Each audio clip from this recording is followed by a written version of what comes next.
Ang pangalawa ay itong tinatawag na spiritual death.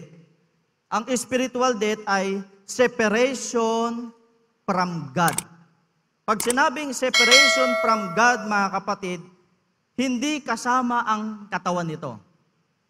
Hindi gaya kanina, yung physical death ay separation of the soul from the body. Pero pagdating sa spiritual death, hindi kasama ang katawan dyan. Kapatid, magkaiba yan. Dahil ito ay separation from God. Pag sinabing separation from God, ikaw at ang Diyos ang mayroong kaugnayan. Paano yun? Halimbawa, bilang believer, ano ang kaugnayan natin sa Panginoon? Mga kapatid, ano ang kaugnayan natin sa Panginoon? Tipan. Dahil tayo ay may tipan sa Panginoon, yung ating relasyon sa Panginoon, mga kapatid, mahalaga yan. Ngayon, mga kapatid, pagdating sa harapan ng Diyos, ang tao at ang Diyos, hahanapin yung relasyon. Ano relasyon ko sa iyo? Bakit ka nandito? Ano relasyon natin dalawa? Wala, pinapunta ako ni Kwan. Ay, hindi kita kilala. Lumayo kayo sa akin, sabi ng Panginoon sa 7:21 at 23 ng Mateo. Magsilayo kayo sa akin, hindi ko kayo kilala. Relasyon, mahalaga sa Panginoon. Ngayon, mga kapatid, dahil ang spiritual death ay may kaugnayan ito sa Panginoon. Mga kapatid, dapat alam natin kung ano ang ibig sabihin ng spiritual death. Dahil ang sabi ng banal na kasulatan sa aklat ng unang Timoteo sa chapter 5, verse 6, dadapwat ang nangagpapakabuyo sa mga kalayawan, bagamat buhay ay patay. Yan ang spiritual death. Ang nangagpapakabuyo sa kalayawan, bagamat buhay daw ay patay. Ngayon, anong uri ng kalayawan na sinasabi ng Biblia na bagamat buhay daw ang tao, pero sa harapan ng Diyos, siya ay patay? Gaya ng sinasabi dito sa aklat ng Isaias, sa chapter 59, verse 1 hanggang verse 2. Narito ang kamay ng Panginoon ay hindi umiksi, na di makakapagligtas, ni hindi man mahina ang kanyang pakinig, na di makarinig, kundi pinapaghiwalay ng inyong mga kasamaan, kayo at ang inyong Diyos, at ang inyong mga kasalanan ay siyang nagpakubli ng kanyang mukha sa inyo, upang siya'y huwag makinig. Kita ninyo, mga kapatid, ang kasalanan ang nagpapahiwalay sa Diyos at sa tao. At ang sabi pa ng Biblia, nagkakaroon ito ng pader sa pagitan ng Diyos at ng tao. Ang sabi dito sa aklat ng Efeso, ganito ang sinasabi ng banal na kasulatan, sa aklat ng Efeso sa 2, ang talata ay nandito sa talatang 15, na inalis ang pagkakaali, verse 14, sapagkat siya ang ating kapayapaan, na kanyang pinag-isa ang dalawa, at giniba ang pader na nasa gitna na nagpapahiwalay. May pader daw na nasa gitna. Itong pader na ito yung kasalanan ng tao. Kapag hindi ito magiba, ang relasyon ng tao at ng Diyos magkahiwalay. Kaya sabi ng Panginoon, hindi maiksi ang kamay ng Panginoon para hindi kayo maabot. Hindi rin mahina ang pakinig ng Panginoon para hindi kayo marinig. Dahil sa kasalanan, ang tao'y naharangan ng napakalaking pader. Pero salamat sa Panginoon, sapagkat nang tayo'y sumampalataya sa Ebanghelyo ng Panginoon, yang pader sa gitna ng tao at ng Diyos. Tinibag. Kaya ang tao'y naging katipan ng Panginoon. Kaya pag naging katipan ka ng Panginoon, kasama ka sa kasalan ng Panginoon, dahil ang kasalan na yan ang tinatawag na iglesia ng Panginoon. Pagkakasal ng lalaki at ng iglesia na tinatawag na kasintahang babae, mga kapatid. Tayo yon sa iglesia, mga kapatid. Ang iglesia ay kasintahang babae ni Kristo at si Kristo ang kasintahang lalaki. Kaya mahalaga ang tipan sa Kanya. Mahalaga. Purihin ang pangalan ng Panginoon.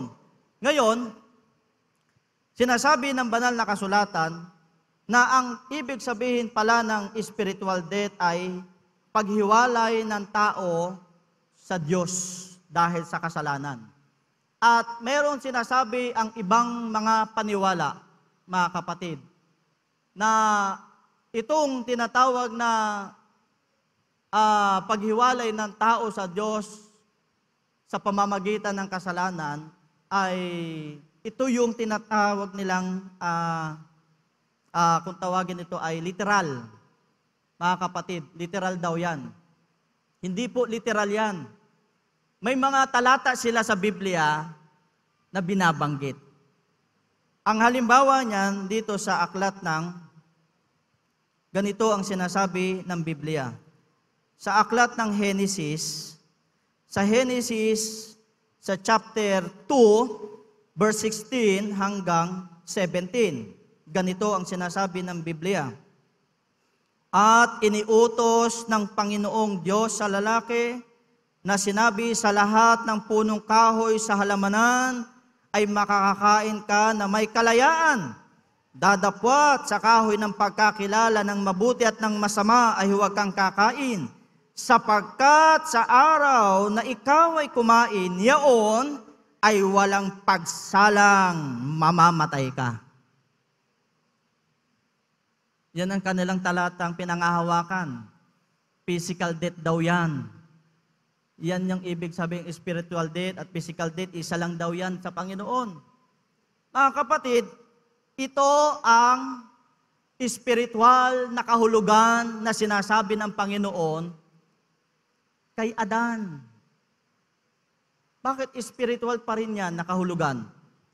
Sapagkat nang sabihin ng Panginoon kay Adan, Adan, mula ngayon, huwag kang kakain ng bunga ng punong kahoy sa gitna ng halamanan. Dahil yan ang pagkakilala ng mabuti at ng masama. Pag kumain ka niyan, walang pagsalang, mamamatay ka. Sabi ng Panginoon kay Adan. Tanong, nang kinain ba ni Adan at ni Ebay, namatay ba sila?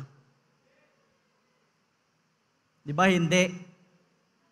Ibig sabihin, mali ang Panginoon. Kaya sabi nila, hindi naman totoo Bible ba't di naman namatay si Adan? Kinain na nga lahat-lahat Hindi lang isa, inubos pa yung bunga ng punong kahoy. Hindi naman namatay. Yan.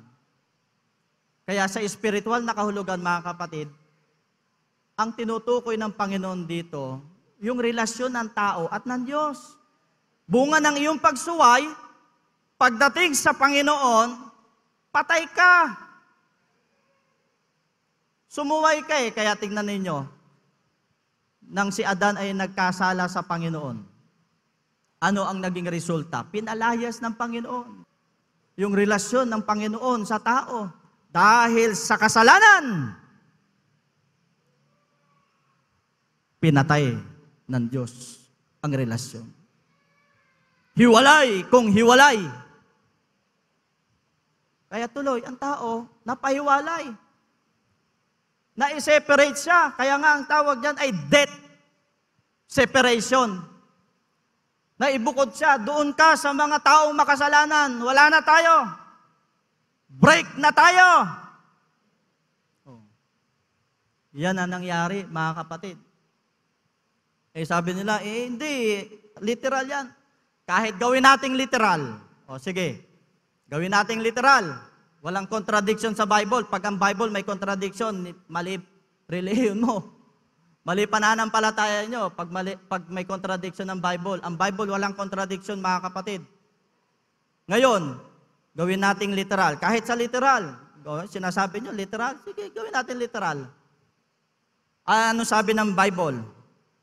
Sabi sa aklat ng 2 Pedro, sa 3, ang talata ay 8, dadapwat, huwag ninyong kalimutan ang mga minamahal, ang isang bagay na ito, na ang isang araw sa Panginoon ay katulad ng 1,000 taon, at ang 1,000 taon ay katulad ng isang araw. Gawin natin literal, ha? Kung ang isang araw sa Panginoon, ang katumbas sa tao'y 1,000 taon, ilang taon namatay si Adan? Sino nakakaalam? Ilang taon namatay si Adan? Genesis chapter 5, verse 5. At ang lahat ng araw na ikinabuhay ni Adam, 930 taon at siya'y namatay. 930 years. Tanong, umabot ba ng isang araw sa Panginoon? Hindi. Wala pang isang araw si Adan patay. Kung sa literal. Pero hindi nga literal yan, mga kapatid. Ang espiritual na kahulugan yan ay ang relasyon ng tao sa Diyos. Kaya mahalaga na ang tao ay may relasyon sa Panginoon. Dahil kung wala, mga kapatid, ang tao ay patay sa harapan ng Diyos. Kaya ang tawag dyan ay separation from God. Kahit sa panahon ni Kristo, mababasa natin sa banal na kasulatan na kapag ang tao ay nasa kasalanan, patay siya sa harapan ng Diyos. Basahin natin dito sa aklat ng Mateo.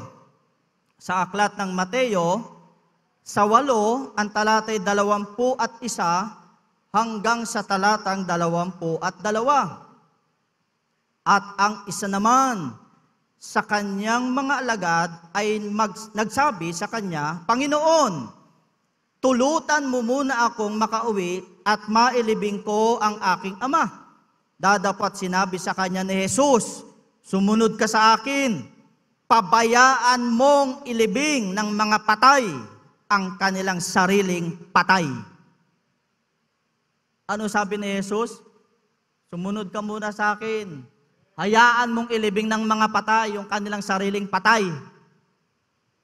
Paano yun? 2 patay. Yung inuutusan niya, yung kanyang alagad na sinasabi niya sa kanya, sumunod ka muna sa akin. Hayaan mo yung mga patay dyan, ilibing nila yung kanilang sariling patay. Ano yun? Patay sa patay. Kaya ang spiritual na kahulugan niyan, yung patay sa espiritu sa harapan ng Diyos. Dahil sa kasalanan, ang tao patay sa harapan ng Diyos. Kaya sabi ng Panginoon, pabayaan mo sila, yung mga patay na yan, patay sa espiritu. Ililibing nila yung kanilang sariling patay, yung patay sa pisikal. Kaya mga kapatid, kahit pala kay Kristo, alam pala ni Kristo na ang tao pag nasa kasalanan, patay sa harapan ng Diyos. Salamat sa Panginoon sapagkat may pangangaral ng Ebanghelyo at sa pamamagitan ng pangangaral ng Ebanghelyo, binuhay tayo ng Panginoon sa pamamagitan ng Ebanghelyo. Purihin ang pangalan ng ating Panginoon. Chapter 2, verse 1 ng Efeso, at kayo'y binuhay niya nang kayo'y mga patay dahil sa inyong mga pagsalangsang at mga kasalanan. Dahil pala sa Ebanghelyo, binuhay tayo ni Kristo. Binuhay tayo ng Panginoon. Kaya tayo ngayon sa harapan ng Diyos, buhay na buhay. Kaya tayo may pangangaral ng Ebanghelyo, ang ESS4, ang ating Home Free Global Online Crusade, mga kapatid. Walang tigil na pangangaral ng Ebanghelyo. Kaya dahil dyan, mga kapatid, lahat ng sasampalataya, abutan ng pangangaral ng Ebanghelyo, magtatamo ng kaligtasan. Gaya ng ating ginawa. Nang tayo hindi pa nakakakilala sa Panginoon, mga kapatid, ang ating kalagayan ay nasa masamang kalagayan. Wala tayong katiyakan kung tayo papasok sa langit. Ang alam natin, doon tayo sa purgatorio eh. Oh, yun ang alam natin. Pero ngayon, nung tayo sumampalataya sa Panginoon, mga kapatid, ang alam na natin, sa langit na punta natin. Kaya sabi ni Pablo, mabuhay at sa mamatay, sa Panginoon kami. Purihin ang pangalan ng Panginoon. Tiyakin ang aral. Salamat sa Panginoon, sapagkat nang tayo sumampalataya sa ipinangaral ng good man of the house at ng kanyang mga kasama, mga kapatid. At ngayon, ipinagpapatuloy ng Apostol Jonathan ang pangangaral ng Ebanghelyo pagdating sa kaligtasan. Ayaw ng Panginoon na ang tao'y mapunta sa Hades ng pagdurusa. Kaya nga tayo nangangaral ng Ebanghelyo, meron tayong ESS4, meron tayong pangangaral sa iba't ibang dako, may pangangaral sa online, may pangangaral sa iba't ibang uri ng bansa. Mga kapatid, para ang tao'y abutin ng pagliligtas ng Panginoon. Dahil pag ang tao ay hindi nakasumpong ng kaligtasan, mga kapatid, 100% sa impyernong maliwanag. Bakit impyernong maliwanag? Eh, puro apoy.